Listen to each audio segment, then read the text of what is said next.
ఈ కార్యక్రమానికి ఇప్పుడే ఇచ్చేసినటువంటి శ్రీ సరస్వతి కళాపీఠం వ్యవస్థాపకురాలు ఈలగాన కోకిల వారిని వేదికపైకి మీ అందరి కరతాళ ధ్వనుల మధ్య ఆహ్వానిస్తూ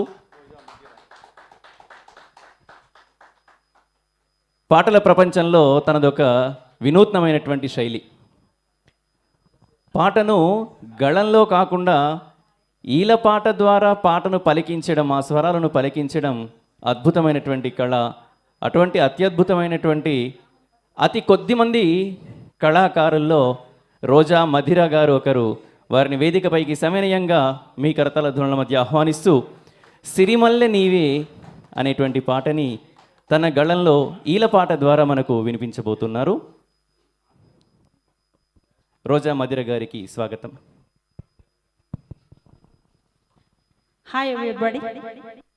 చాలా చక్కగా కొనసాగుతుందండి కార్యక్రమం అంతా. అద్భుతంగా పాడుతున్నారు.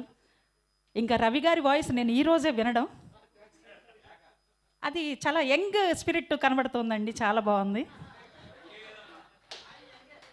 ఇప్పుడు పాడుతున్నటువంటి పాటలన్నిటికీ రవి గారు చాలా సూటబుల్ అండి. ఆయన వాయిస్ చాలా బాగుంది. ఇంకా మా తమ్ముడు ఇంకా అదరగొట్టేస్తారు, మామూలు విషయం కాదు.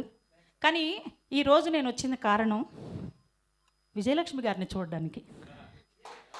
ఫస్ట్ టైం నేను ఈరోజు చూస్తున్నానండి. అంటే వీడియోస్ చూడడం, మనం టెలివిజన్లో చూడడం అలా వేరు, ప్రత్యక్షంగా చూడడం అనేది ఇదే ఫస్ట్ టైం. ఆవిడ వాయిస్ రియల్గా లైవ్లో వినడం అనేది కూడా ఇదే ఫస్ట్ టైం నేను. మరి నాకు కూడా మీ అందరితో పాటు స్పెషల్గా మరి మన స్పెషల్ గెస్ట్ విజయలక్ష్మి గారికి, ఇంకా కొత్త మిత్రులందరికీ కూడా నా పాట వినిపించేటువంటి అవకాశం దొరికింది. మరి ఈ అవకాశాన్ని ఇచ్చినటువంటి ఎంఎస్ఎన్ గారికి, రవిబాబు గారికి థ్యాంక్స్ చెప్తూ స్టార్ట్ చేసేద్దాం.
ధన్యవాదాలండి.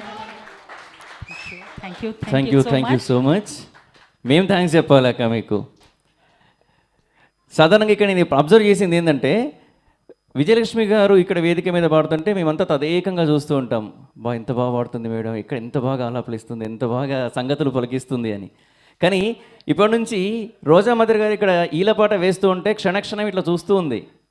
ఎంత అద్భుతమైనటువంటి గాత్రంతో సమ్మోహన భరితంగా ఎట్లా పలికిస్తుంది అన్నది ఎంత చక్కగా మీరు అబ్జర్వ్ చేస్తున్నారమ్మా. అక్కడ నుంచి మేము చూస్తున్నాం.